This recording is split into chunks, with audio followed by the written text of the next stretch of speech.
Samir, comment tu vas? Ça va et toi? Tu m'entends bien? Ouais, je t'entends bien, je t'entends bien. La connexion, elle est parfaite. Ouais, impeccable. Comment tu vas? Ça va, alhamdoulilah, tout va bien. Merci beaucoup déjà d'avoir accepté l'invitation. Ça me fait énormément plaisir. Je pense que là, sur le chat, ils savent dans quel état je suis, mais ça me fait vraiment plaisir de t'avoir et vraiment, je sais que tu donnes pas la parole. Voilà, ta parole, elle est pas sur tous les Instagram et sur tous les médias et ça me fait vraiment plaisir. C'est un honneur de t'avoir et de parler foot avec toi déjà. Je voulais te le dire. Ah, merci, c'est gentil, ça me touche, ça me Pour la, touche. petite- pour la petite histoire, parce que je pense qu'on va se faire une petite discussion football vraiment, vraiment aiguisée avec Samir. Pour la petite histoire, pour ceux qui ne me connaissent pas, moi, Samir, c'est mon joueur préféré depuis tout petit. J'ai 26 ans aujourd'hui. Euh, voilà, depuis Marseille, depuis sa première rentrée contre Sochaux, les gens le savent. Et aujourd'hui, je suis journaliste et je vis de ma passion. Et pour la petite anecdote, moi, la première fois que j'ai pris, comment dire, que j'ai réussi à avoir de l'antenne. J'avais appelé l'After en 2014, pour la petite histoire, pour ceux qui ne le savent pas. J'appelle l'After en 2014 pour défendre Nasri en tant qu'auditeur, hein, pour défendre Nasri parce qu'il n'avait pas été à la Coupe du Monde. Et le lendemain, je me cherchais un petit peu dans ma vie. J'avais 20 ans, c'était il y a 6 ans. Je me cherchais un petit peu dans ma vie. Et le lendemain, j'ai dit à ma mère, à mon père, papa, moi, ce que je veux faire, c'est débattre de football et analyser le football. Et 3 ans après, j'étais à la TNT sur CNews. Et 6 ans plus tard, je suis avec Samir et on va parler foot. Donc, il fallait recontextualiser pour ceux qui me suivent et pour ceux qui savent. L'anecdote, ceux qui me suivent vraiment le savent, mais il fallait recontextualiser. Donc, merci beaucoup, Samir. Non, de rien, avec plaisir. Comment tu vois, ça se passe le confinement? Ouais, ça va, ça va, ça va, ça va. Écoute, en famille, donc tout va bien. Et puis un peu, le seul truc qui me manque vraiment, ben, déjà, c'est le foot.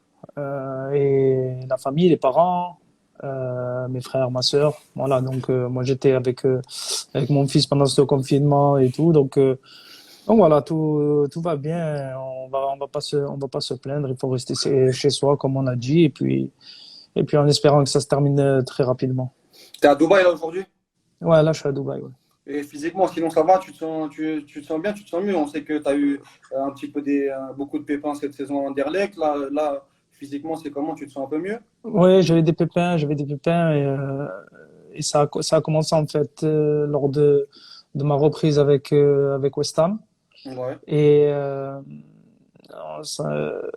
les médecins là-bas m'ont traité simplement les blessures musculaires du mollet, mais j'avais fait 3 rechutes lorsque j'étais à West Ham et après à Anderlecht, j'avais un peu ce ressenti, mais c'était plus un ressenti en fait nerveux. J'avais au niveau du dos, ça compressait un petit peu le nerf, donc j'avais cette sensation-là. Et avec le docteur, on a vu que en fait tous les problèmes que j'avais, ça venait du bas du dos.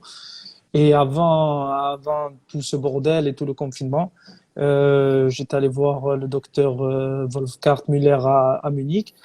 Et je l'ai vu une fois, j'ai fait une séance avec lui. Et depuis, chaque fois que je fais mes séances, que je fais mes footings, je ressens plus rien. Donc, je touche du bois. J'espère que ça va continuer comme Et, ça. et comment tu vis ça, toi qui es un amoureux du foot, qui es un amoureux du ballon, que ce soit en dehors ou sur le terrain? Bon, tu as déjà eu des blessures dans ta carrière, hein. Tu as été blessé à City notamment, mais là, l'enchaînement depuis ton retour à West Ham, tu les enchaînes un petit peu plus. Toi, comment tu vis ça? C'est dur mentalement, non? C'est frustrant. C'est frustrant. Après, c'est la vie. Tu sais, il y a des choses plus graves dans la vie que des blessures musculaires. La santé va bien, les proches vont bien. J'ai quand même l'occasion de vivre de ma passion. Après, dernièrement, ça n'a pas été pleinement le cas parce que forcément, j'ai pas pu donner la plénitude de mes qualités sur le terrain. Mais le fait d'avoir été aussi arrêté pendant un an de rien faire, forcément, le corps, il réagit d'une certaine manière. Et c'est comme ça, tu vois. Et c'est comme ça. Il faut juste avoir euh, les ressources mentales de se dire, eh ben, écoute, je vais faire les efforts nécessaires. Et maintenant qu'on a trouvé la source du problème, eh ben, j'espère que ça sera réglé.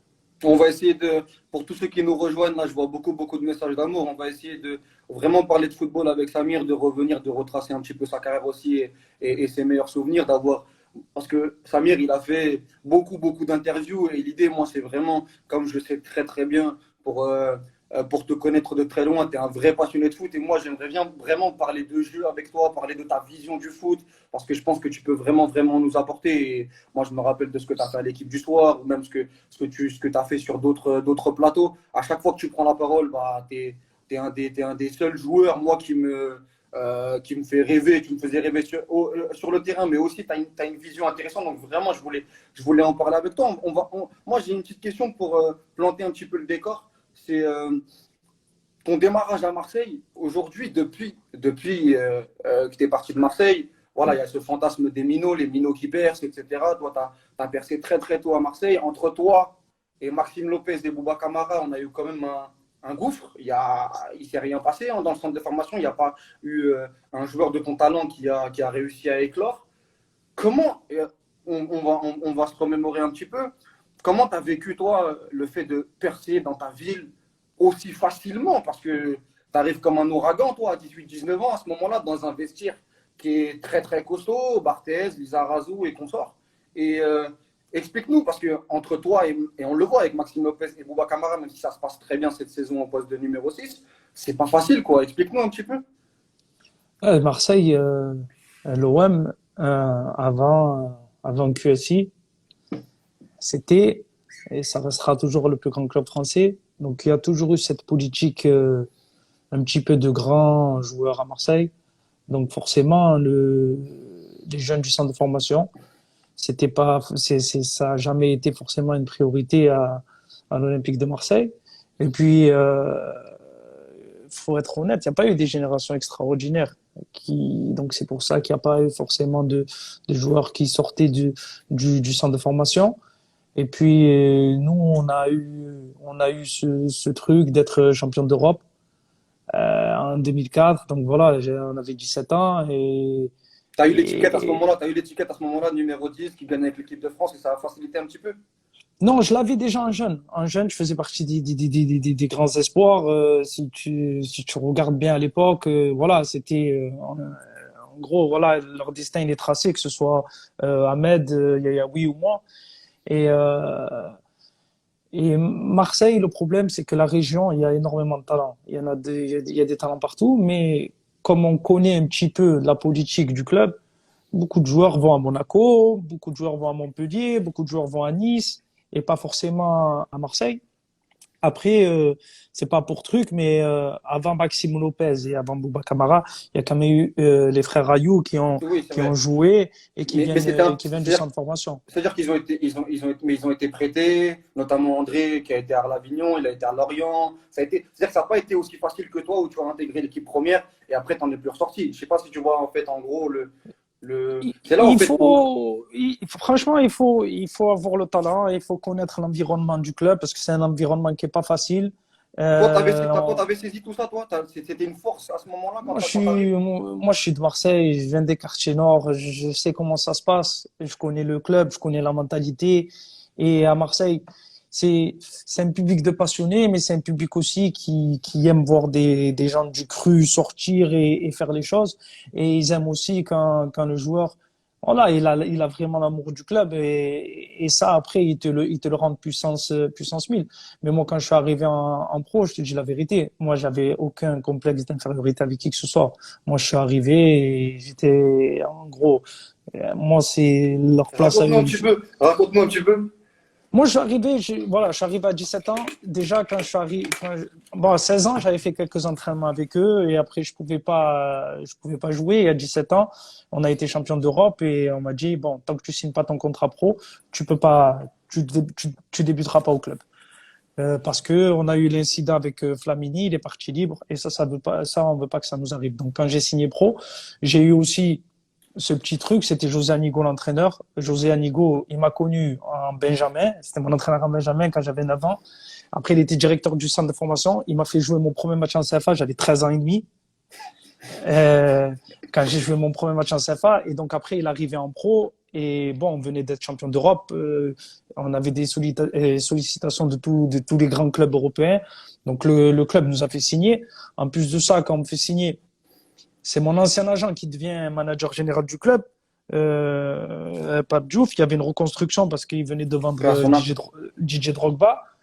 Et donc, on fait la préparation. Il y a la préparation. Il y a juste, voilà, de suite, José Anigo, il m'a dit, écoute, arrête ne crois pas, je sais pas quoi, ne te mets pas de pression. Ici, tu fais comme tu sais. Je veux que tu joues comme si tu étais dans ta cité et tu fais les choses comme tu sais. Et de suite, ça m'a mis à l'aise et voilà, j'ai joué mon football de suite. Donc c'est pour ça que voilà, j'avais cette insouciance quand j'ai commencé. Et puis voilà. Et pour toi, c'est quoi, si on doit se rappeler un petit peu des meilleurs souvenirs à l'OM, c'est quoi moi, je voulais te poser la question, c'est quoi ta meilleure saison pour toi à l'OM, avec un peu plus de recul? Euh, 2007-2008 avec la finale à Sochaux? Où tu es vraiment, ouais, vraiment au-dessus à ce moment-là? c'est la saison avec Albert Raymond en tant que coach. Ouais. Ouais, ouais, ouais. Ouais. C'est là, La, à ce moment-là, tu sens que tu joues numéro 10. Après, tu es quand même dans une sacrée équipe à ce moment-là. ouais, mais Moi, cette saison-là, franchement, ouais, ouais, parce que la saison d'après, je la commence, je avec la me Ligue des Champions, blesse. c'est un peu plus compliqué, ouais. Non, je me blesse de suite, je me fais une entorse Ouais. à la cheville. On me fait revenir un peu trop tôt parce que le club avait fait un très mauvais début de saison. Et je joue le premier match de Ligue des Champions contre Beşiktaş et je le joue alors que j'ai une méningite, mais je le sais pas encore. Et 4 jours après, on se rend compte que j'ai la méningite. Donc après, ça m'a un peu plombé ma saison, même si je finis en ratant peut-être 2 mois de compétition, je finis meilleur passeur du championnat. Et franchement, cette saison-là, ma dernière saison à Marseille, je finis très bien, mais pendant un bon moment dans la saison, je pouvais pas jouer plus de 60 minutes. J'avais mon foie, il était mort parce que voilà, j'étais à l'hôpital pendant 12 jours, j'étais sous morphine, j'ai eu un gros traitement pour soigner la méningite. Mais la saison d'avant avec Albert Raymond, ouais, Ouais. extraordinaire. C'est Il m'a incroyable. manqué juste de gagner cette finale contre Sochaux. Ouais. Mais Mais il y a un match, je crois, 2 semaines ou 3 semaines avant la finale, ouais, on le les éclate 4-2, 4 à ouais, 2, ouais. ouais, où tu mets un but, où tu fais un, deux, Ouais. 3. Mais c'est vrai qu'en plus, on avait vraiment l'impression que vous aviez un groupe qui vivait très très bien. Vous aviez une bande de potes, que ce soit Nyang, Ribéry, Pagis qui rentrait souvent, qui apportait. Il y avait Maolida aussi. Il y avait Ah, Djibril. offensivement, on avait une équipe. Moi, sincèrement, moi, je te donne mon avis, Samir. Et À part. Albert, il nous faisait jouer très offensif. Ouais, Ça veut dire ouais, que de temps en temps, on jouait à 2-6. Il mettait Lorixana, il me mettait à moi pour me projeter devant. c'est ça. Et devant, il mettait Franck, Pagis, il mettait il fait pas. Mamad, il mettait Ouais. Pagis, il mettait Ah, Djibril. c'était incroyable. Il y avait toi, Philou aussi. Non, il y avait une sacrée équipe cette année-là. Moi, sincèrement, depuis que je suis le football, j'ai 26 ans. À l'OM, il y a 2014-2015 avec Bielsa. Mais derrière, en termes de jeu et en termes de cette saison-là, c'était. Parce que Lyon, ils étaient intouchables, Lyon, en vrai. Si on regardait Ouais, bien à ce moment-là. ils étaient intouchables, mais on les sort quand même en Coupe de France, un match de folie au Vélodrome, on les sort alors qu'on était mené, je crois on égalise à la 89e ou 88e, et après, par Pagis, justement, il met une volée, et après Mamadi met le 2 sur une tête à la 93e. Après, Lyon, voilà, sur la continuité, ils avaient quand même un effectif extraordinaire et ils étaient au-dessus du lot. Mais ouais, en termes de jeu, non, franchement, c'était un régal cette saison-là à Marseille. En plus, ça m'a permis d'intégrer l'équipe de France à 19 ans. Donc non, c'était top, top. Et à ce moment-là, pour aller dans le prolongement, déjà, je te fais une petite remarque, et j'y pensais aujourd'hui. Tu as joué quand même dans des équipes qui jouent au ballon. Ouais, ouais, ouais, toujours. Mais parce que ça a toujours. Que ça soit Marseille, que ça soit Arsenal, que ça soit City, que ça soit Séville, on en parlera tout à l'heure parce qu'il faudra faire un passage sur Séville parce que moi, ça m'a vraiment, vraiment marqué les 6 mois que tu as fait avec Sampaoli. Euh, là, moi, je n'étais pas trop suivi à Anderlecht, mais sinon, la plupart du temps, on te mettait dans les meilleures conditions pour jouer au football.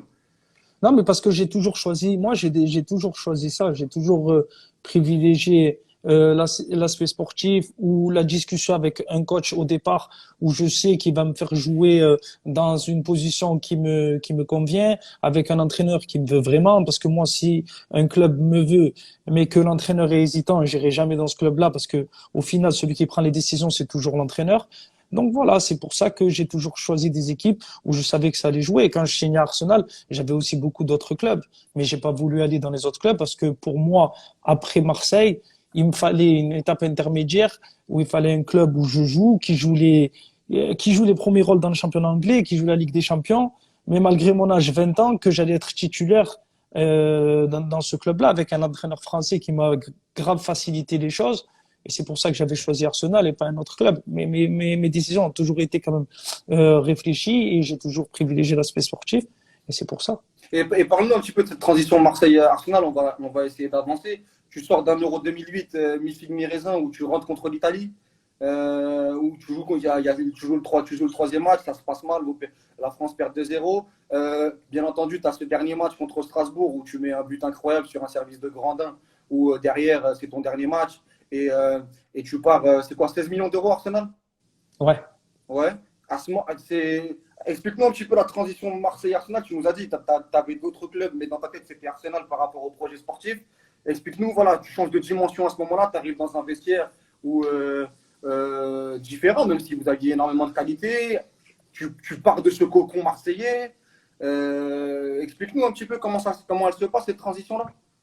Marseille, en fait avec Marseille, j'avais la possibilité de partir gratuitement parce qu'à l'époque il y avait cette règle où si tu faisais 3 ans dans le même club avec le même contrat, tu pouvais racheter ta dernière année de contrat et partir. C'était le souhait d'Arsenal, mais moi j'ai pas voulu le faire parce que comme j'ai dit voilà c'est mon club, Tu voulais rendre. c'est mon club, c'est ma ville, donc c'était impossible de faire ça. Donc, je suis venu, j'ai prolongé le contrat, j'avais mis quand même une clause sous seing privé pour pouvoir partir à Arsenal. Et puis, j'avais rencontré Arsène Wenger à Paris et on avait discuté football. Et quand j'ai discuté football, voilà, j'ai dit non, c'est avec lui que c'est avec lui que je dois aller, c'est avec lui que je dois bosser maintenant. En plus, voilà, moi, j'étais pas un grand fan du championnat anglais à l'époque parce que voilà, le championnat anglais à l'époque c'était kick and rush, mais lui, quand il est arrivé, il a quand même révolutionné le championnat anglais. C'était l'époque des Frenchies d'Arsenal, ça joue au ballon. Les Robert Pires, Patrick Vieira, Thierry Henry. J'ai dit, vas-y, il faut que je sois là-bas. En plus, Et puis en plus, il y avait une politique de post-formation, entre guillemets, c'est-à-dire que les jeunes qui jouaient énormément, tu avais quand même ouais, une mais équipe. c'était une vraie politique. Il y avait beaucoup de jeunes joueurs, il y avait grave du talent. Et puis, moi, quand je l'ai rencontré, il m'a dit, voilà, il y a Alexander Leb qui s'en va. Tu vas venir, tu vas prendre sa place. Le milieu, ça va être toi, Cesc Fabregas, Thomas Rosicky. Et il m'a dit, ça sera Abu Dhabi. Voilà notre milieu de terrain. Devant, on a Adebayor, Van Persie. Et derrière, voilà la défense. Je lui dis, ouais, vas-y, il faut que, ouais. Franchement, l'équipe, euh, C'est l'équipe, ouais, franchement, ça va me faire kiffer. Je vais bien aimer jouer avec eux, tout ça et tout. Bon, après, malheureusement, Thomas, il a été blessé pendant 1 an et demi et il n'a pas pu jouer. Mais bah, il y a Arshavin qui est venu et voilà, ça s'est vraiment passé comme il me l'a dit, comme il m'avait promis Arsène Wenger. Et puis, le truc qui était bien avec Arsenal, c'est que c'était une famille. On n'était que des jeunes joueurs. On faisait plein de choses. Le groupe, il vivait bien. Il y a eu quelques tensions de temps en temps avec quelques joueurs, mais c'était la plupart, on était un groupe, quoi. Avec Cesc, avec Robin, avec Abou, avec Bach, avec Gaël, on était ensemble, on faisait les choses ensemble, même en dehors du football. Donc voilà, franchement, c'était une super expérience et j'ai beaucoup appris là-bas. Et cette première saison, elle est pleine de paradoxes parce que c'est cette année où tu fais ta seule demi-finale de Ligue des Champions, Ouais. 2008-2009 contre Manchester United. Tu as ce huitième de finale contre la Roma avec une séance de tir au but incroyable à l'Olympico. Mais tu ne fais pas ta meilleure saison à Arsenal. À ce moment-là, tu es quoi? Tu découvres la première ligue, tu tires quoi comme bilan après la première saison? Tu fais tes matchs, tu es titulaire, hein, tu joues contre Manchester United avec le match de Ronaldo à l'Emirates, c'est incroyable, tu es titulaire à ce moment-là. Je vais doubler, mon pote. Non, non, non, ça c'est un championnat, ça. Ouais, je vais doubler championnat, ouais. Tu m'as doublé contre Van der Sar, etc. Ça fait le tour. Mais la demi-finale, le 3-1 ou la demi-finale en Ligue des Champions contre Manchester United, tu es titulaire, etc. Et Mhm. à ce moment-là, tu dis quoi? Tu es content parce que quand tu regardes le 2008-2009 et la saison que tu fais en 2010-2011, ou pour moi, avec 2013-2014 à City, je pense que c'est ton prime en termes de football. Qu'est-ce que tu tires de cette première année quand tu arrives à Arsenal, quand tu termines cette saison à Arsenal?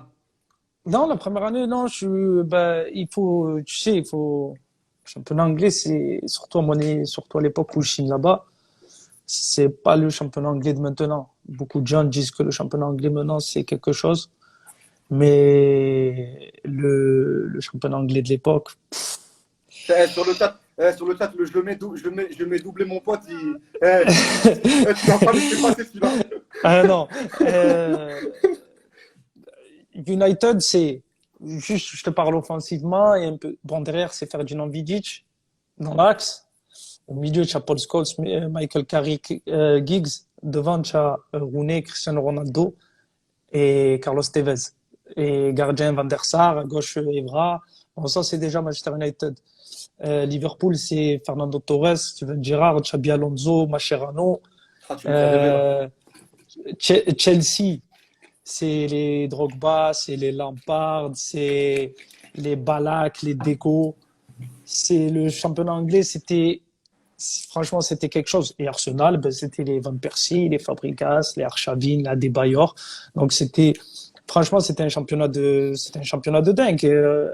Tottenham, c'était Modric, Gareth Bale, Van der Vaart. Donc, le championnat anglais, c'était quelque chose. La première année, moi, je suis arrivé, on m'a dit, j'ai trop frêle un petit peu au départ. Donc j'ai fait un programme de muscu, j'ai pris au moins 5 kilos, 6 kilos, où fallait te muscler, donc il fallait un temps d'adaptation.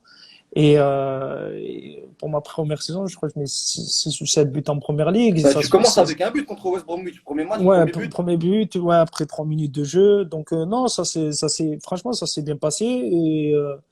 Ouais, ça s'est bien passé. Après, c'est ma troisième saison, c'est là où franchement j'éclate tout avec Arsenal. Mais après, tu as la confiance qui est là, tu as plus de maturité. Quand j'arrive à Arsenal, j'ai pas encore franchement, c'est la vérité, j'ai pas le vice que certains joueurs avaient quand je jouais contre Deco, contre Bala, contre Scholes. Tu n'as pas le même vice. Ces mecs-là, ça fait 10 ans qu'ils sont sur le terrain et ils savent tout. Nous, on était trop insouciants et Pat le disait quand il faisait ses interviews, tout le monde le prenait un petit peu mal en disant c'est des enfants contre des hommes. Mais d'une certaine manière, il avait pas forcément tort parce que eux, ils avaient des rouages que nous, on n'avait pas encore. Nous, on était là, nous, on voulait que l'amour du beau jeu, gagner en faisant. Eux, c'était plus, voilà, si on gagne 1-0, on a gagné le match, eh ben, tant mieux. Nous, on était plus dans l'amour du beau jeu. Mais après, ça, c'est ma philosophie de jeu à moi. Et parle-nous un peu de cette saison 2010-2011 qui est incroyable. Ce match contre City, moi je me rappelle de ce match contre City quand vous gagnez 3-0.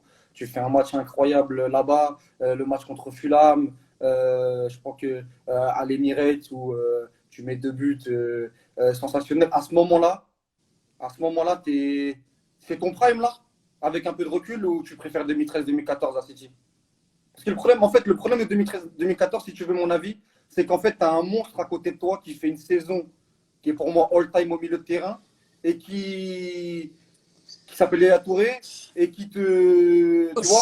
Ça dépend. Je veux pas, Toi pour toi. non, individuellement, 2000, c'est quoi, 2010, 2011? 2010-2011, ouais. 2010-2011, je faisais des différences individuellement franchement, bon, les gens ils vont me dire il est fou ou pas. Non, mais on a vu les matchs, on a vu les matchs. Mais voilà, c'était des trucs. Le Il but y que avait tu mets des, contre Tottenham, le but que tu mets contre Tottenham, quand tu vas le chercher sur la ligne de touche, je sais même pas comment tu le mets encore, celui-là. il y avait des exploits, les deux buts contre Fulham, des exploits techniques de dingue. À City 2013-2014, bon déjà il y a 2 titres à la fin, la différence avec Arsenal. Et c'était plus un épanouissement collectif. J'étais plus dans le collectif, dans l'efficacité. Si on regarde le nombre d'avant-dernières passes, Ouais, ouais, ouais, et ouais. trucs, où toujours à l'origine des actions, on avait un trio au milieu, avec Yaya et David, on se trouvait les yeux Waouh, fermés. ah, c'est incroyable. Mais 2010-2011, individuellement, ouais, c'est prime, prime. Ouais. Ah, Ouais, prime. je me suis dit, tu vas me répondre. Toute la journée, je me suis dit, il va me répondre quoi? Et j'en parlais avec des potes à moi, je dis 2010-2011, il va me dire 2010.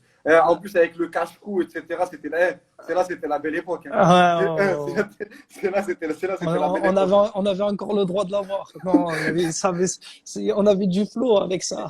Et puis, parce que là, ils sont en train de me charrier sur le chat, parce que moi, quand j'étais à Saint-Denis, dans mon club, je mettais des cache-coups aussi que pour toi. Que pour toi. Ils sont en train de me faire. Mais qu'est-ce que je voulais. Mais cette équipe-là, avant d'aller sur City, cette équipe-là, moi, donc on reprend la composition, que ça soit. Il y avait Van Persie, Arshavin, toi, au milieu de terrain, Diaby, Song, Fabregas. Wilshere. Celle-là, il y avait Parce Wilshere que, aussi. parce que Abou, il commençait à se blesser, le pauvre. Et derrière, il y avait Bakary Sagna, Gaël Clichy, et il y avait Laurent Koscielny, et c'était Djourou qui Jourou. jouait parce que Vermaelen était blessé, il s'était blessé gravement. Ouais. Il y a beaucoup de messages, j'essaie de les prendre. Ils veulent que tu parles de. Parce que c'est vrai que je voulais t'amener là-dessus à Arsenal. Pour moi, à l'époque, il y avait le Barça et vous étiez le petit Barça. Mhm. Euh, mais le problème, c'est que vous voulez jouer en huitième de finale tous les ans. Ouais. Et moi, je voulais avoir ton avis là-dessus parce que je me rappelle d'un match qui est pour moi l'un de tes plus grands matchs. Parce qu'en plus, il faut le rappeler, hein, en Ligue des Champions, quand vous gagnez 2-1, vous êtes mené 1-0, Van Persie marque au premier poteau et toi, tu la donnes à Arshavin sur une contre-attaque. Il faut rappeler Mhm. que ce match-là, je me rappelle très très bien, moi, comme si c'était hier, tu ne dois pas le jouer parce que tu reviens de blessure. Et tout le J'ai monde dit, fait une séance avant ouais, le match. tout le J'étais monde dit, blessé six ouais. semaines. Et moi, je veux que tu me racontes ce match-là. Je veux que tu me racontes ce match-là parce que tout le monde dit, parce qu'à ce moment-là, tu es très en forme avant ta blessure. Et tout le monde dit, est-ce qu'il va démarrer ou est-ce qu'il ne va pas démarrer? Parce que c'est le match aller à ce moment-là. Et puis tous les ans, on se disait, Arsenal, ils peuvent les inquiéter. S'il y a une équipe qui peut les inquiéter footballistiquement parlant, c'est Arsenal. C'est le Arsenal d'Arsène Ben, Wenger. j'étais blessé pendant 6 semaines. J'avais fait une très très grosse déchirure à l'ischio-jambier et on a tout fait pour être prêt pour ce match-là. Et je me souviens, c'était la veille du match. C'était le premier entraînement collectif que je faisais. Et là, le coach il m'a dit est-ce que tu ressens quelque chose? Je lui ai dit non, je ressens plus rien. Et il m'a dit est-ce que tu es prêt à débuter? Et je lui ai dit coach, c'est pas une question ça. Il me dit il me dit comment ça? Je dis mais quel joueur il va te dire qu'il veut pas jouer contre le Barça? J'ai dit bien sûr je vais jouer. Il m'a dit bah, ok ben, tu vas jouer. Et ouais, j'ai fait les 90 minutes. Et, Mais et, et, et tu donnes le ballon de but à Flavine. ouais, dans le ballon de but à Arshavin sur une Fabregas, il me met en orbite avec un extérieur du biais de dingue. Et je fais feinte de frappe et je fais centre en retrait. À la course, en plus, tu mets une vitesse à Habital, je crois. Je sais plus. Franchement, ça, je sais plus. Honnêtement, je sais Et, plus. et ce match-là, c'est l'un de tes plus beaux souvenirs en Ligue des Champions ou pas? Parce que Euh, battre le Barça à ce moment-là, en plus, première hmm, mi-temps, vous souffrez beaucoup, première mi-temps. Perdez un zéro, et vous avez comment dire, la capacité mentale à revenir. Tu as le but de Van Persie qui fait du bien. ouais, on souffre, on souffre, on souffre. Mais chaque fois qu'on a joué contre le Barça, de toute façon, et que c'était À la maison ou à l'extérieur. le Barça de Guardiola, ça a toujours été quand même un truc parce que voilà, Guardiola, il impose son jeu, que ce soit à domicile ou à l'extérieur. Il n'y a pas de différence. Et puis, il était avec Messi Prime, Xavi Prime, Iniesta Prime, Alves Prime. euh, Alves Prime, Piqué, Puyol, il y avait tout le monde. Donc c'était un peu compliqué, mais il y a des regrets par rapport à ce match-là parce que le match retour, on se fait un petit peu voler. C'est ce qui joue le match, mais il est blessé à l'ischio. Robin, il prend carton rouge parce qu'il n'entend pas l'arbitre siffler, donc il met une frappe, on lui met carton rouge et on perd le match retour 3-1. Et Bentner, il nous manque l'occasion à la dernière Ouais. seconde où s'il le met, on se qualifie. Donc, ouais, un petit peu de regret parce qu'à partir de ce moment-là, la saison après, ça a été une dégringolade parce que on est à décembre après le match contre Fulham, on est premier du championnat. On est en finale de la Carling Cup. On est encore en course en Cup Vous et perdez contre Birmingham. ouais, on perd contre Birmingham sur une erreur de Chesney Et mes ententes Chesney Koscielny, le ballon il revient sur l'attaquant, sur Bafemi Martins, je crois, et il marque. Et on perd la finale. Et de là, après, on a fini la saison en autre boudin un petit peu. Et les confrontations avec les confrontations avec le Barça, moi, je voulais te poser une question par rapport à Daniel Alves, parce que je recontextualise. Samir Nasri était mon joueur préféré, et à chaque fois que tu jouais face à Daniel Alves, j'avais mal pour toi. Parce que en fait, il t'inversait le rapport de force que tu faisais à chaque fois à ton adversaire. À chaque fois, tu devais défendre à 25 mètres de ton but. Et moi, je me rappelle de ce match-là contre le Camp Nou quand vous êtes maillot jaune, vous perdez 3-1. Tu mets le corner qui est de l'égalisation avec Busquets qui met Qui un la met but contre son camp. qui la met contre son camp. Et toute la première mi-temps, vous défendez. Et Daniel Alves, il était sur toi à chaque fois. Et à chaque fois, il demandait, il proposait, il proposait, il proposait. Et toi, tu faisais ton match. Hein. Mais je disais, mais qu'est-ce qui souffre, Samir? Qu'est-ce qui souffre? Et moi, j'ai envie que tu me parles un petit peu, parce que toi, tu étais sur le terrain. J'ai envie que tu me parles un peu du Barça. Mais tu l'as vécu, tu les as joués. Quand vous perdez 4-1 avec le quadruplé de Messi, qui fait un match de dingue, au retour, vous avez énormément de blessés. Tu joues même au milieu de terrain, alors que d'habitude, tu jouais sur le côté, etc. Tu les as... Moi, tu connais, moi, je suis un très grand fan de Guardiola, un très grand fan de ce qu'il a mis en place. Toi, tu étais sur le terrain. C'était quoi? Pour moi, pour moi, c'est la meilleure équipe que j'ai vue dans ma vie. Toi, tu étais sur le terrain. Ouais, c'est non, mais c'est ouais, ouais, ouais, honnêtement, de en termes de titres, ils vont dire le Real de Madrid parce que le Real de Zidane a gagné 3 fois, mais en termes de d'empreinte qu'ils vont laisser sur le football, ouais, le Barça de Guardiola, c'était ouais, c'était incroyable. Pas l'année où on perd 4-1, exemple, au retour au Camp Nou. C'est pas au Camp Nou, c'est pas là qui m'ont impressionné. C'est à l'aller. À l'aller, on était chez nous, Arsenal. Et Arsenal, on était connus pour jouer au ballon, pour avoir le ballon, pour faire tourner les équipes. Et je me souviens comme si c'était hier. On était dans le vestiaire. Et le week-end, je crois, ils perdent ou ils font un match nul. Et ça commence à dire dans le vestiaire, eh, mais les gars, ils sont grave prenables, le Barça. 45 minutes.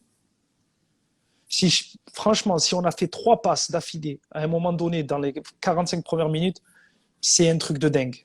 Honnêtement, c'est un truc de dingue. Ils nous faisaient un pressing incroyable, incroyable. Et ils avaient ce truc parce qu'ils avaient 2 latéraux et surtout Daniel Alves, parce que voilà, Daniel Alves, il avait cette relation spéciale avec Messi, où en fait, Daniel Alves, c'est pas un grand défenseur, mais c'est un contre-attaquant de folie. Quand il avait ses jambes, c'est un contre-attaquant de folie. Ça veut dire que au lieu qu'il va défendre, et il le sait qu'il défend, que c'est pas le meilleur des défenseurs, mais il va tellement attaquer que tu vas tellement défendre que après, voilà, Tu perds lucidité. Tu t'as perds la même plus de lucidité, jeu tu n'as pour plus de jus. attaquer. Tu n'as Ah, même plus de jeu pour attaquer. Et puis, ils avaient ce truc des 5 premières secondes après la perte de balle. Ils avaient un pressing qui était bien organisé. Et après, le fait d'avoir travaillé un petit peu avec Guardiola, eh ben, tu le comprends. Tu le vois qu'aujourd'hui, même avec City, il asphyxie ses adversaires parce que c'est la façon dont il presse. Et c'est sa façon de voir le football et sa compréhension du football qui fait que peu importe où il va être, il va avoir la même emprise sur le jeu et la même domination avec n'importe quelle équipe. Bon, après, la différence, pourquoi il n'a pas gagné la Ligue des Champions, ben ça, c'est parce que voilà, au Barça, il avait Messi, il avait Xavi, il avait Iniesta, qui sont des joueurs hors normes. Mais voilà, c'est un entraîneur, franchement, c'est un entraîneur footballistiquement parlant. Aujourd'hui, à part Klopp, il n'y a pas d'équivalent. Ouais, parce que moi, je me dis à chaque fois, tu as joué des équipes. Tu les as jouées une dizaine de fois le Barça avec des équipes différentes et des équipes qui jouaient très, très, très bien au football. Moi, le City de Pellegrini en 2013, le 4-4-2 avec Negredo, Agüero, toi et Silva, même Zabaleta, la connexion que vous avez avec Zabaleta, et vous mettiez des torgnoles à tout le monde en première ligue. Ça joue le Barça, vous étiez en difficulté. Arsenal, la même chose. Moi, je me rappelle d'un match que vous avez fait contre Chelsea à Arsenal. Vous les avez fait tourner pendant 90 minutes. Je me rappelle du match contre Séville, on en parlera tout à l'heure. Sanchez Pizjuan, pendant 45 minutes, ça doit faire 2-0 pour Séville. T'as Messi qui joue la carotte à la 44e. Finalement, vous perdez le match 2-1. À chaque fois, tu jouais dans des équipes Ah, mais le Barça, c'est simple. Le Barça, ce Barça-là, ou n'importe quelle équipe, mais surtout le Barça, il aura toujours plus de facilité à jouer contre une équipe qui, qui ouvre le jeu. Et toutes les équipes où j'ai joué, on ouvrait le jeu. Donc, ça les met pas forcément En difficulté. dans une difficulté extrême. Il va avoir du mal contre contre des Des blocs blocs très très bas. bas, regroupés dans l'axe, parce que ils vont centrer, tu peux faire des centres jusqu'à demain, tu vas centrer pour qui? C'était Messi qui jouait devant, il va pas te prendre le ballon de la tête, donc vas-y, va sur les côtés, je te laisse les côtés, tu peux me faire des centres, il n'y a pas de problème, moi je défends à 30 mètres et je te prends en contre-attaque. Parce que vu qu'ils attaquaient très haut, la défense centrale, c'était pas la plus rapide non plus, donc ils pouvaient avoir des espaces dans leur dos et être mis en difficulté. Mais à partir du moment où tu joues au ballon contre le Barça, tu vas donner des espaces à des joueurs et qui, même sans espace, ils arrivent à faire des différences. Alors imagine un peu avec des espaces. Donc voilà, ça a toujours été comme Donc, en ça. gros, ce que tu m'expliques, c'est que vous pouviez pas jouer en vous rognant contre le Barça et que ça leur facilitait la chose. Et surtout, vous saviez pas, vous- même quand parce que vous étiez obligé de défendre, vous saviez pas le faire parce que toute l'année, que ce soit à Séville, à City ou à Arsenal, contre n'importe quelle équipe dans votre championnat, vous aviez toujours le ballon. Ça, en gros, que tu es en train de me dire. Oui, mais parce que j'ai toujours eu des entraîneurs qui ont toujours voulu mourir avec leurs idées. Et c'est des choses que moi que j'apprécie beaucoup parce que pourquoi tu vas renier ton style de jeu, pourquoi tu vas renier ton identité de jeu pour au final, si tu perds, tu as des regrets. Non, joue ton football, essaye de lutter avec tes armes et demain, si tu accomplis ce que tu penses pouvoir faire, eh ben, tu vas être reconnu au plus haut. Et à Séville, on avait des bons joueurs de ballon. À Arsenal, on avait des bons joueurs de ballon et à City aussi. Donc pourquoi c'est difficile de dire à City, par exemple, euh, bon les gars, Yaya Touré, David Silva, Samir Nasri, Kun Agüero, Edin Dzeko, Carlos Tevez, truc. Bon voilà, on va défendre à 20 mètres du but et on va les attendre et on va les prendre en contre-attaque. Mais non, C'est contre nature. c'est contre nature, c'est pas comme ça et on saura pas forcément le faire. Ok, il y a beaucoup de questions par rapport à ce qu'on parlait du passage d'Arsenal. Je vais essayer de les prendre parce que l'idée, c'est aussi de vous faire partager, comme je le dis à chaque fois. Qu'est-ce qui t'a apporté Wenger dans ton football lors du passage d'Arsenal? Parce qu'on va aller rapidement vers City, mais voilà, t'as la fin d'Arsenal où tu choisis d'aller à City pour gagner des titres. Je me rappelle que t'avais dit que voilà, tu avais pris la parole dans les médias pour le dire. Ton dernier match contre Arsenal, avec Arsenal, je crois, c'est contre Liverpool, où vous perdez à la maison. Vous prenez 4 buts, je crois, et tu me rappelles, tu avais fait un rush. 2-0. 2-0, Kadé. Mhm. C'est le match où tu fais un rush de 30-40 mètres, là, et c'est ton dernier match. Et après, tu Ouais, pars. ouais. Euh, voilà, qu'est-ce que tu as apporté Wenger? Et tu te dis à ce moment-là, c'est bon. En termes de. Il faut que Non, je passe, Wenger, en fait, il faut que j'aille gagner des titres. C'est bon, c'est bien de jouer au football, etc. Mais ce qui est intéressant, c'est qu'avec City, tu as gagné des titres et tu as joué au football. non, c'est pas ça. Wenger, en fait, il m'a fait comprendre.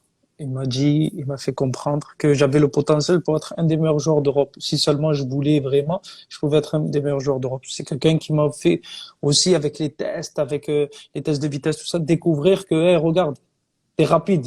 Utilise ta vitesse, t'es plus rapide que toute l'équipe. J'avais les deuxièmes temps après Théo Walcott. Donc, il m'a Tu fait avais les deuxièmes prendre, temps derrière Theo Walcott. ouais, il m'a fait prendre conscience de beaucoup de qualités, beaucoup de choses que j'avais pas forcément. Il m'a fait ça. Et puis l'année 2010-2011 avec Arsenal, on fait une bonne saison, mais on gagne pas de titre. Et à l'été, il vend Fabregas parce que Fabregas voulait partir à Barcelone. Donc on savait que voilà, c'était dans l'air du temps qu'il allait partir. Et quand il vend Fabregas, Gervinho. il recrute Gervinho, il recrute je sais plus Arteta, non? qui. C'est pas Arteta qui vient, je crois aussi. Non, Arteta, il vient après quand je pars. Ils font Ah, un d'accord. panic Ah ouais, buy, ouais. Ouais. ils achètent quatre joueurs. Donc, je lui dis, coach, voilà, moi, je veux bien prolonger. Au départ, c'était je veux bien prolonger, mais je veux avoir une clause libératoire parce que demain, si quelque chose passe mal ou si je vois que le club il va pas dans la bonne direction, ben, je voudrais partir. Et j'étais prêt à prolonger et gagner moins d'argent que ce que j'allais gagner ailleurs, hein, parce que à cette Parce que époque-là, là, lui, il dit quoi? Il dit tu remplaces Fabregas, tu vas remplacer à ce moment-là. Tu prends les clés. ouais, il me dit, tu vas remplacer Fabregas, mais moi, forcément, j'ai pas, je m'en fous, moi, de remplacer Fabregas ou d'être truc. Ouais. J'ai envie de gagner, moi, à un moment donné. Et, attends, je suis à Marseille, je perds 2 finales de Coupe de France, je finis toujours deuxième. Je vais à Arsenal, on joue bien au ballon, on est reconnu dans l'Europe entière pour être un mini Barça, mais on gagne pas. Donc, moi, je veux jouer avec les meilleurs joueurs et essayer de faire quelque chose ensemble parce qu'on avait un bon groupe et on vivait bien ensemble. Et quand Ivan Fabregas, il recrute, il me dit, voilà, tu vas prendre la place. Moi, je lui ai dit que pour moi, on s'est noyé trop, on n'allait pas dans la bonne direction, qu'on n'allait pas forcément. Et avant ça, durant la saison, je lui avais dit que je voulais prolonger, mais que je voulais une clause libératoire. Et ils étaient contre la clause libératoire. J'ai dit, moi, je veux pas être dans la même situation que Fabregas. Fabregas, ça fait 4 ans qu'il demande à partir et il est jamais parti.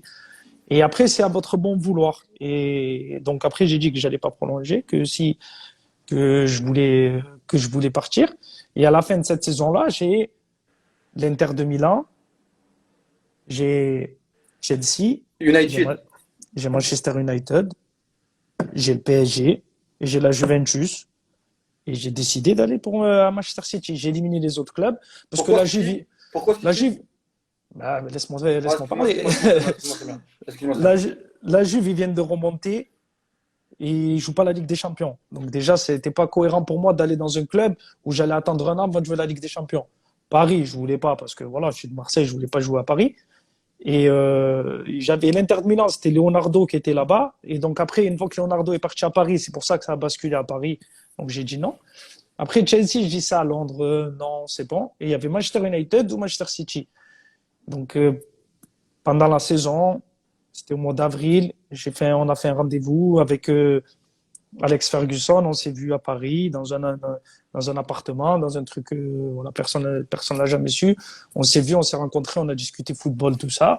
Il m'a dit voilà, je veux que tu viennes à Manchester United, tu vas remplacer Paul Scholes. Et franchement, quand lui il te parle, c'est comme voilà, Ah, ça, je savais pas ça.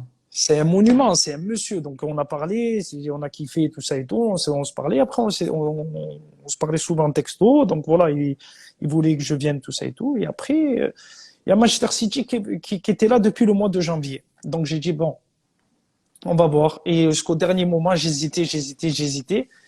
Et après j'ai dit bon, écoute, United la saison là, ils viennent de finir. Ils ont été champions d'Angleterre et ils ont perdu en finale de la Ligue des Champions contre le Barça à Wembley, là, ils perdent 3-1 la finale. J'ai dit, pour faire une meilleure saison quand tu arrives, pour faire un impact, il faut que tu gagnes le championnat et la Ligue des Champions. Et City avait rien gagné depuis 46 ans, mais City venait l'année d'avant, ils avaient recruté Yaya Touré, David Silva, Mario Balotelli, Jérôme Boateng. L'été, ils venaient de prendre Agüero, donc j'ai dit, pour moi, ça bascule de ce côté-là de Manchester et j'ai choisi Manchester City. Ok. Ils sont en train de me faire sur le chat là. Parce qu'en fait, ils savent pas. Ils ont dit, t'es le seul. En émission, ils n'arrivent pas à me dire laisse-moi parler. Ils ont dit, t'es le seul. Samir, c'est le seul à pouvoir canaliser Walid.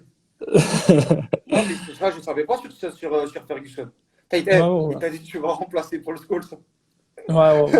Tu me fais rêver. Tu me fais rêver. Et après, derrière, t'arrives à City. J'arrive à City avec Mancini, Ça se première passe bien saison. avec Mancini au début? Ça va, mais c'est un entraîneur un peu, c'est comment dire, euh, c'est un mec, il est très caractériel, de dingue, il est très nerveux. euh, des fois il est impatient, mais au fond c'est quelqu'un qui a vraiment un bon cœur. On a eu des petites prises de bec, Ouais. mais c'est quelqu'un qui, au fond, il a vraiment bon cœur. Et on a eu une relation un petit peu spéciale, un peu de euh, amour et je te déteste un petit peu, tu vois. Il avait fait quelques déclarations en disant Ouais, je me rappelle, j'ai je me envie de lui rappelle. mettre des coups de poing parce que quand il est bien, il peut te faire gagner un match et de temps en temps, il s'en fout complètement. Et après, il a aimé le fait que j'ai toujours été honnête avec lui, toujours été franc. Et il est parti parce que voilà, il y a beaucoup de joueurs qui sont pleins de son comportement. honnêtement. Il y a beaucoup de joueurs qui sont partis voir la direction, ils sont pleins un petit peu. Donc, il est parti, il a su un petit peu qui a dit quoi. Et après, c'est pour ça que lui et moi, on a gardé une bonne relation, parce qu'il m'a dit, toi, tu m'as toujours dit les choses à moi. Et il m'a appelé quand il était à l'Inter, il m'a appelé quand il était au Zénith. On a toujours gardé un D'accord. truc ensemble. On a toujours Et, gardé un truc ensemble. et sur cette première saison, il y a des matchs clés. Il y a des matchs clés. Moi, je me rappelle de l'un de tes premiers matchs. Chelsea, le match, Ouais, ouais. le- J'allais t'en parler. bon, déjà, mon premier match contre, Quand tu t'appuies sur Tevez. ouais, mon premier match déjà contre Contre Tottenham Tottenham, parce que pour le je 5-1. pars. Mais c'est surtout la dynamique, quoi. Je pars d'Arsenal et dans le même jour. Arsenal, ils en prennent 8 à Ouais, United, ils perdent 8 à 8-2. 2. Ouais. Et nous, on gagne 5 à 1. En plus, je fais 3 passes d'ess. Donc, non, non, non. Et après, vraiment le match contre Chelsea parce que c'est ce qui nous relance pour le titre. Et il y a le match contre United. Après aussi où Vincent il marque, mais je fais un très bon match. Il y a le match le week-end d'avant contre Wolverhampton où je marque le 2-0 et on sait que si on bat United, on leur passe devant. Non, il y a eu des matchs clés et c'est surtout la fin de saison. Celle-là, elle restera jamais dans l'histoire. La Raconte-nous dernière le match contre seconde. QPR. Un match contre QPR, en fait, voilà, on bat United. On est ex-aequo, mais on est devant en goal average. On sait que voilà, on avait un point d'avance. On va à Newcastle le week-end d'après. On dit si on gagne Newcastle, on est champion. On, on bat Newcastle 2-0. Et après, on a ce match contre QPR. Et on est un peu relâché pendant la semaine parce qu'on se dit voilà, on va jouer QPR, on est bien. Putain, on va être champion, nanana, nanana. Et je sais pas, avant le match, je croyais un peu de pression parce que voilà, l'effervescence, la ferveur, un petit peu, tout ça. Tu l'as ressenti, toi? Non, non, non, non, non, parce que pour moi, je me suis dit, c'est bon, on va être champion, je le sens. Et c'est pas possible. On avait 8 points de retard à 6 journées de la fin et on est revenu. Et qu'est-ce qu'il y a? Et on joue QPR, il lutte pour la relégation et on va pas être champion. Ça y est, c'est écrit. Parce que Manchester United fasse des matchs nuls contre Wigan et tout, c'est bon, c'était pour nous. Et là, il y a Djibril qui marque. Je me souviens, j'avais la haine contre lui. Je dis, j'ai dit, oh l'enfoiré. Comment Il il était là sur le va. chat en plus. Il était là sur le chat là. Bah oui, non, mais c'est mon frère, lui. Je dis, comment ça? Il vient, il marque, même là, il veut m'enlever mon titre. Et, et après, voilà, on finit le match. On finit Dzeko, Balotelli, Agüero, Tevez, David et moi. On joue à 6 attaquants. Il n'y avait plus personne derrière. Et voilà, il y a le corner de David et Gini marque 2-2. Mais quand on marque le 2-2, on se dit, vas-y, il va en avoir encore une. Il va en avoir encore une. Et après, bon, voilà, il y a Koun, il récupère le ballon à 30 mètres. Il fait le Oh, 1-2 avec Mario. Mario, en tombant, il lui remet. Et là, Koun, il a fait l'égoïste, mais il a bien fait parce que il le sait, s'il tombe les penalty, c'est pas lui qui tire les penalty. C'était Balotelli qui les tirait les penalty. Parce que les deux mecs avec qui que j'ai joué à Marseille pendant des années, ils ont failli me tuer mon rêve. Taiwo, il lui a mis un tacle à Agüero. Si tu regardes le ralenti, il lui met un tacle, tu vois la cheville d'Agüero, je sais même pas comment il a fait pour rester debout et mettre sa frappe. Et là, vas-y, ça a explosé de joie. Je me souviens, ah non, c'était incroyable. Incroyable. La sensation incroyable parce que tu fais une course de 70 mètres, toi, je crois. mais je fais même une course de 2 kilomètres à ce moment-là. Mais oh, à la 91e, on n'est plus champion. Alors ils sont venus, ils nous ont donné un plateau, ils nous ont dit, tenez, vous êtes champion. Et là, la dramaturgie de tout, le scénario, non, incroyable, incroyable, incroyable. Meilleur souvenir? Euh, je sais pas, non, je Football? sais pas, mais non, je sais pas. Franchement, je sais pas, parce que pour moi, un des mes plus beaux souvenirs en tant que footballeur, ça reste le championnat d'Europe avec les moins 17, parce que là, Ah ouais, d'accord.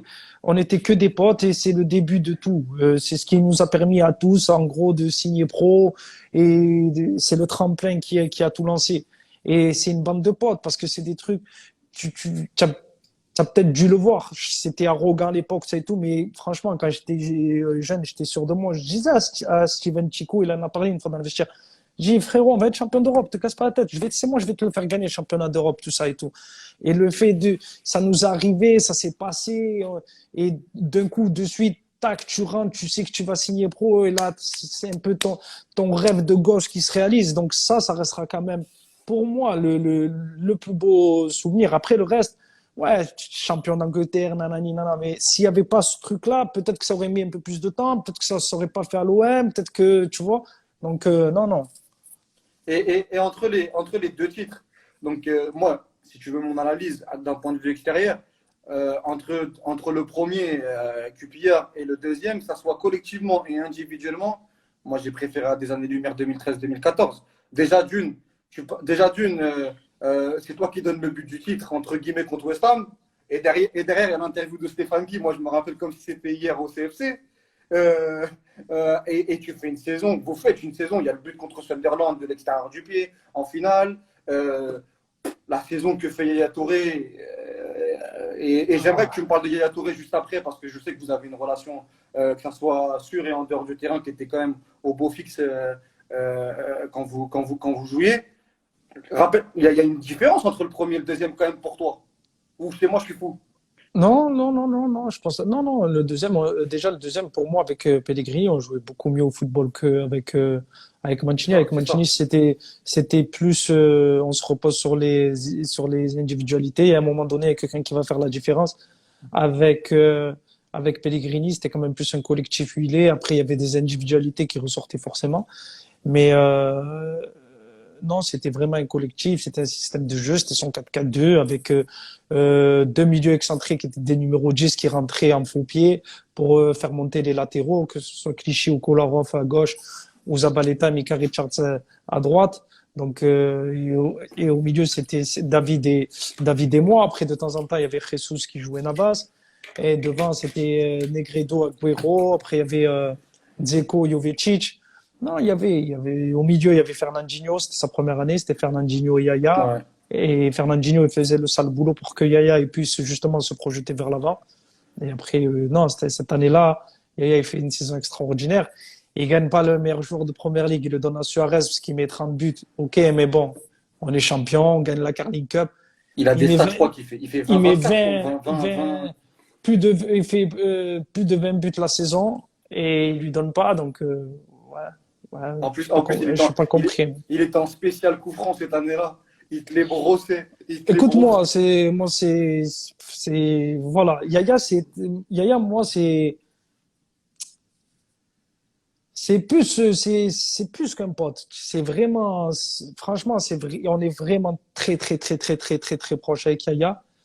C'est simple. Par exemple, à Londres, un jour, bon, on joue, tout ça et tout, et je rentre chez moi à Londres après le match, parce qu'on avait fait un match à Londres, donc on avait le jour libre, je suis rentré chez moi à Londres. Et il vient chez moi, il voit mon appartement, il me dit, putain, il est beau ton appartement, frérot, tout ça et tout. Et je veux acheter ici aussi. J'ai, ok, ok. Le mec, on était tellement proches, il a acheté au-dessus de chez moi. Il a Mais acheté non. au-dessus. Mais c'est mon voisin, il habite au-dessus de chez moi. Et c'est mon voisin. C'est la première année, même la première année où j'arrive à City, Mancini, il est parti le voir, il lui a dit, explique-moi, pourquoi tu es toujours avec Samir? Kolo, c'est bien ton frère. Tu passes plus de temps avec Samir qu'avec Kolo. Ça veut dire, il venait tout le temps chez moi. Ouais. Et Même à non, l'échauffement, Yaya, c'est vous étiez tout le temps ensemble. tout le temps, tout le temps, tout le temps, tout le temps, tout le temps, tout le temps, tout le temps. Voilà, moi, c'est un mec que j'aime bien. Il est comme moi. Donc, nos personnalités, franchement, elles matchaient. Tu as vu? C'est un mec, il est tranquille, il est relax, il est franc. Il va te dire les choses. Il est pas langue de bois. Et j'aime bien ça, de suite matché. En plus, quand je suis arrivé à City, tu as vu, c'était quand même un changement vis-à-vis d'Arsenal parce que là, il y avait un peu plus d'ego, il y avait plus de gens que c'était un peu plus individualiste que Arsenal. Et, euh, et lui, quand je suis arrivé, il m'a mis bien d'entrée, il m'a mis à l'aise. Dans le jeu, on n'arrêtait pas de se chercher. Et ouais, voilà, après, ça a matché aussi en dehors. On a kiffé. Et puis voilà, on est toujours en contact. Et quand je suis à Londres, voilà, il descend voir la maison, je monte chez lui. Et voilà, est très proche. Et sur le terrain, cette année 2013-2014, puisque tu n'en as pas parlé, mais tu as Silva qui se blesse dans la saison, notamment le match contre Manchester United où tu mets la talonnade à Kolarov et tu mets le quatrième là, quand tu termines en boxeur là, Mhm. sur la célébration. À ce moment-là, on se disait, le dépositaire du jeu, c'est David Silva. Et il y a un trio, David Silva, Nasri, Yaya Touré. Mais il fallait que tu prennes ce leadership à ce moment-là. Et sur cette période-là, bon, il y a Jesus Navas qui arrive l'été où on se dit, est-ce qu'il va prendre la place de Samir? Il va avoir concurrence, etc. Et j'ai l'impression que ça t'a galvanisé toute l'année. Et tu as fait, je me rappelle du match contre Swansea, le match contre West Ham, contre Arsenal, le 6-3, je crois, si mes Ouais, souvenirs sont bons, ouais, c'est ça. où tu fais un très très gros match, le 6-0 contre Tottenham. Il y a vraiment, à ce moment-là, que ce soit avec Zabaleta, que ce soit avec Yaya Touré et que David Silva, il est revenu après de blessure, l'équipe que vous aviez en termes de jeu, c'était en première ligue, c'était très très très costaud, hein. Ouais, ouais, ouais, ouais, c'était très costaud, mais après c'est Pellegrini, c'était sa façon de jouer qui a fait que, et moi dès le début de saison on avait discuté dès qu'il est arrivé, et moi il m'a dit moi je te connais de tes années à Arsenal, justement l'année où on fait demi-finale de Ligue des Champions, on joue contre Villarreal en quart de finale, on leur met 4-0. Et il me dit, moi, c'est ce Samir Nasri-là que je veux, tout ça et tout. Et il me dit, donc je compte énormément sur toi. Et de suite, c'est un ancien défenseur, mais c'est un mec qui aime le football offensif, c'est un entraîneur qui aime jouer. Et ça a de suite matché avec lui, de suite, de suite. De suite. Et, Donc par- après, et, quand tu as un entraîneur qui te fait confiance, quand tu as un entraîneur qui t'apprécie, ça te donne des ailes sur le terrain. et par exemple, le fait que Jesus Navas, quand il arrive, parce qu'il y en a eu beaucoup des mecs qui sont venus pour te concurrencer. Il y a eu Milner quand il y avait Mancini, Jesus Navas. Après quand tu te blesses, même si tu te blesses l'avant-dernière saison, il y avait Sterling qui arrive aussi sur le côté, même si c'est un autre registre. Comment toi, à ce moment-là, ça te galvanisait parce que Jesus Navas, par exemple, au bout de 2 mois, il y avait plus de discussion. Moi, honnêtement, je te parle honnêtement, je veux pas Ouais, faire bien sûr, bien sûr, bien sûr. je Mais veux c'est pas faire le direct. prétentieux, tout ça et Non, tout. Honnêtement, quand dans ma tête, je suis bien, t'as peur de ramène-moi, personne. ramène-moi qui tu veux. Voilà, je sais que je T'es vais sûr de tout tes faire, qualités. je vais tout faire, tout faire, tout faire, tout faire pour être la meilleure version de moi-même. Et quand je suis bien dans ma tête et que je suis avec un entraîneur, j'ai une relation fusionnelle. Après, je sais que ça va fonctionner. Après, il y a des registres différents. Tu vois, si tu veux un ailier plus de débordement, tu vas préférer avoir Navas, tu vas préférer avoir Sterling. Après, si tu cherches Sterling, après, si tu cherches Sterling, après, si tu cherches Sterling, après, si tu cherches Sterling, après,